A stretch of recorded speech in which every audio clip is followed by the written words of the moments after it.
Hi, everybody. Welcome to the show. And I want to remind all of you to like and subscribe. We're youtube.com/film talk radio, and new shows air each week on KTRC. Today, we're joined by producer and director Lois Lipman. She's field produced documentaries for CBS, 60 Minutes, and the BBC, and also documentary from women in radio and TV.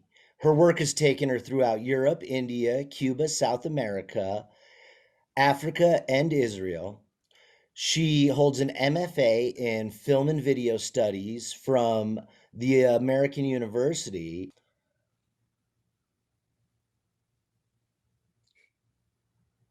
She is currently, her forthcoming feature documentary, Downwind, is about the victims of the world's first nuclear bomb, the Trinity bomb in New Mexico, and their journey for recognition, compensation, and justice. Lois Lipman, welcome to the show. Hey, Jack. Nice to be here. Thanks for inviting me. Downwind is a recipient of the first Santa Fe Film Institute granting program. Oh, that's really important. I just want to thank you, Jack. Is it Jack or Jack? It's you can say it the American way or the French way. I'm fine with either. Okay, well, I'll say it the French way, Jack. Anyway, I am so grateful for that award. To get the credibility and the support of the Santa Fe Film Institute is like offers such a help as I try to raise money. You need to have credibility. You can't just have a great film. You have to have the credibility of institutions that believe in you and support in you. So I just felt so fortunate and honored to get to be a recipient of that first grant. And it's opened the door for other grants that I've gotten since then. And I just want to thank you. Maybe first you can tell us what a downwinder is. Now, that's a good point. A downwinder who is someone who lives in the wind direction of the fallout from a nuclear bomb.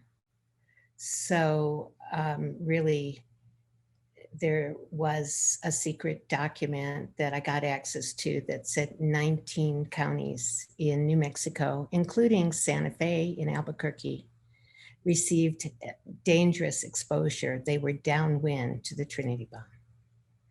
So of course you can't see it, and it's hard to prove it and to link the cancers and diseases that are connected to it. But that's what downwind is. And the people who were downwind of it, then they had radiation poisoning. There's a number of health problems that it then caused them. And their story has largely been lost other than this project Downwind. Yeah, well, the story was never known. It was covered up. They didn't know why they were getting sick. The government knew. It was only 35 years later when secret documents, top secret documents from the lab in the military were released, and a report was made that it became evident that they knew at the time of the bomb that it was really catastrophic, and that the doctors were trying to evacuate residents of Carrizozo and other nearby towns, asking General Groves if they could be evacuated because it was dangerous. I mean, the whole purpose of a nuclear bomb is to kill people. And this bomb was being tested in New Mexico before General Groves used it to end the war in Japan. It's the same bomb that was detonated in Nagasaki, but it was much more dangerous from a radiation point of view because it rained around that time, and the rain brought the radiation down on those communities. And because it was detonated from a much lower position, and so the radiation was just localized. But I mean, the military knew that, the scientists knew that, but nobody told the residents. Well, really, this extraordinary woman stepped forward, Tina CORDOVA. She was working with a partner, um, and she started the Trinity Downwinders. And I mean, her family got cancer when she saw her little town of Tularosa, so much cancer. And then when the doctor said to her, when she was diagnosed with thyroid cancer, when were you exposed to radiation?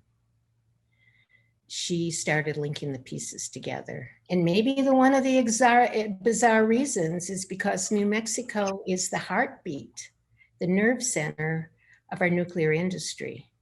We have a cradle to grave nuclear industry. The native people primarily mined extremely dangerous uranium for these weapons, and they were never told of the dangers, and it's just killing their families still.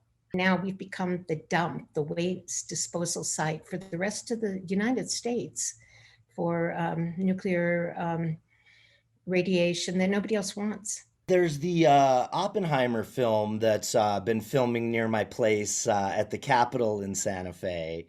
Has that been something that's been fresh in your mind, or something that you're making this film and then there's a more sensationalized version of it by Chris Nolan in the works? Yeah, that's a pretty exciting biopic. And, but it's a story about about Oppenheimer, who created the bomb. And it's a fascinating story. And we know about Oppenheimer. I'm sure it'll bring in new material, but we know about the scientific brilliance that created this bomb that he regretted creating. And we know about the military prowess that used that bomb. What we're telling is a story that nobody knows. It's the third narrative of Trinity, the people's story, the people who have lived on this land for forever. And, and the scientists and the military came and they poisoned their water and they poisoned their ground. I've been working on this film for 4 or 5 years, and we finally almost have a fine cut. And so we have a film, and it's powerful, it's important, it's moving, it's revealing, it's beautiful. And so it's kind of exciting to be at that point after, leading to that point for so long. They've collected like 1,000 stories of families of cancers that they all tie to Trinity. And she's this inspiring, courageous, fearless, really likable woman who sparks a movement. And she gets joined by these mothers who've nursed too many of their family members, their children, their parents, their sisters, their brothers, and they become committed to helping her have their voice heard in Washington that they've been harmed. So we follow these incredible, courageous women, and we get intimate with them. They see their parties and the music, and it's fun. And last year, where the film is at, I teamed up with a great and seasoned and smart editor from LA, and we became partners. And to get together, it's just become fun, to have a partner. And he's ramped up the quality and power of the film. And I'm working with 2 extraordinary, really talented, young, deep cinematographers. We delicately weave into this mind-blowing comments from our extraordinary experts who explain how the hell this could have happened in the first place, why it was covered up, what was the political expediency, why was there a desire to hide the damage and liability. And one expert we have, she's my rock star. Her name is MIT Professor Kate Brown. And she's written 3 exposés, like she blew the lid open on Chernobyl, and 2 other nuclear exposés. Our goal is to first submit to Sundance and continue to apply to festivals, and of course the Santa Fe International Film Festival. And we are almost completely done with our fine cut, but then there are all these, to get it to festival level, to get it streamed, there are additional costs, that completion costs that we need to meet. So we're inviting any donors, philanthropists, especially residents in New Mexico who care about health equity. Anybody can reach me at my name, Lois Lipman at gmail.com, or through my Facebook site, facebook.com/Downwindersfilm. And also my fiscal nonprofit sponsor is Women Make Movies. So also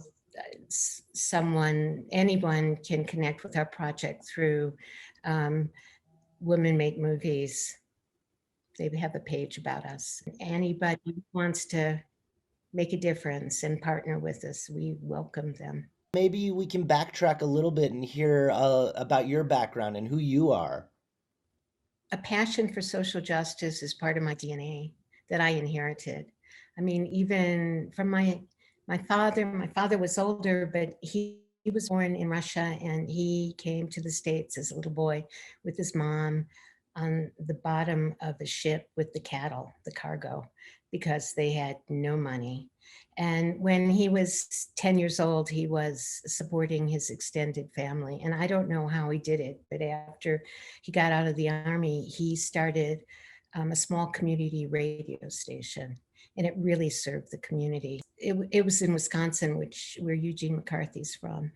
And McCarthy had targeted one of our great legislators, and he was smearing him. He was destroying him. And nobody would speak up for him. And so this legislator approached my dad, and he said, can you please help me? Nobody's, correcting this lie, and I'm being destroyed. And so my father, he sent a telegram to every radio station manager and owner in the state of Wisconsin. He saved his career, and he went on to have a long career. In fact, he replaced McCarthy. That's a happy ending. Oh, yeah, that's a very happy ending. I did the summer program at NYU, the intensive film program. And while I was in New York, because I could type, I got all these short-term jobs, and I was lucky. Instead of being in real estate agencies, I was put into news bureaus, into the headquarters with journalists. And I realized that that's what I wanted to do. I wanted to be a journalist. I was offered positions in New York, but I just thought I should go back to Wisconsin and learn how to be a journalist, and work as one before I go back to New York. So that's what I did. And I was a radio journalist, and I do the 4 o'clock in the morning police beat and do live broadcasts for murder trials. And it was pretty interesting, learn how to write, clearly. And then I went on a vacation to London to see my family. And they said, well, why don't you look for a job here instead of New York? So I thought, hey, that's a good idea. And within 2 weeks, I was working in international news, writing scripts for a wire service, working with Australian journalists from all over the world. It was really exciting, and I liked living in London. But I was lucky. I knew what I wanted to do. I wanted to work for 60 Minutes, and I knew that they had 3 of the correspondents had dedicated teams in London who did all their international stories. So they had a producer, and they had somebody that I became like a researcher, field producer. And so, and the story of how I got the job was I called up 60 Minutes. I knew the names of the producers because it's really hard to get a job, right? When you don't have contacts. And so I'd call and speak to the receptionist and say, hey, hi, this is Lois Lipman. Is Bill McClure there? He was one of the producers. And she'd say, no, he's in Mombasa. I said, oh, well, when will he be back? And she said, July 17th. I said, great. Well, I'll call back on July 20th. And then I'd call back on July 20th and say, hey, this is Lois Lipman. I promised you I would call back on July 20th. And I did this with the 3 producers for 6 months. And it was really funny. I had finally been offered a contract, signed a contract with NBC. but it was to work in their film library. And I wanted to be in the field. And I got a phone call for 60 Minutes saying, hey, we need somebody now in Northern Ireland. And I heard later what this producer, who I never even talked to, said was, well, why don't we give this Lois Lipman, they needed somebody urgently. Why don't we give this Lois Lipman a try? If she's half as good at working at her job as she is at finding a job, she'll be really good. And so, 2 days later, I was in Belfast. I was staying at the Europa Hotel, which had been bombed 3 times. And I broke a really big story.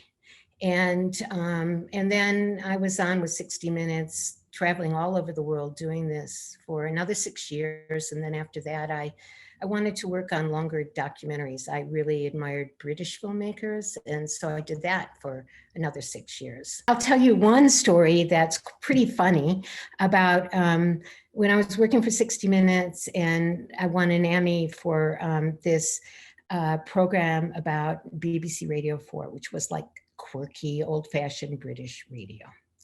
And so I was looking for, and there were a lot of examples of real eccentric, quirky, funny programming, and we found them all.